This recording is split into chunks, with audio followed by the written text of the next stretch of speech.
Gang Mike MC.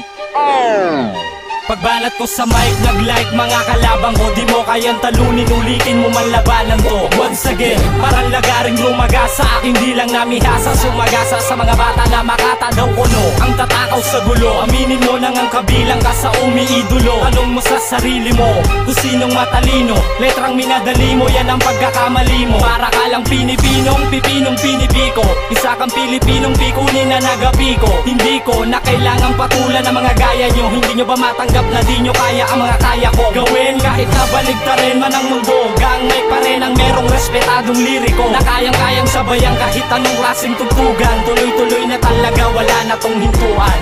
Eto na kami ulit, muli na naman nagsama-sama upang subuin mga ulupong na sa amin babangga. Ilang beses ko na sinabi sa amin di kayo papantay, bakit hindi na natanggapin? Talaga kami ang mas mahusay, bumibigas ng mga katagang nagpapatunay na ang netray nakakasugat at hindi sumasablay. Kung inaasahan nyo G-Mike kayang mapabagsak sa larangan na ito, manabo nyo kaming mawasak. Nakakasa na rin mga narko na pampara para sa utak kamote na walang ibubuga. At isa ako sa hangin na matibay na pangkat, cruiser ang aking pangalan sa kalaban nagpasibat. Kaya wag yun ang ibungad ang talento nyong bulok, hindi yan sa'kin nihinog pagkakutak nyo'y marubok. Kaya itong bagsakan namin sa kukote itatak na kung sino man ang umarang pag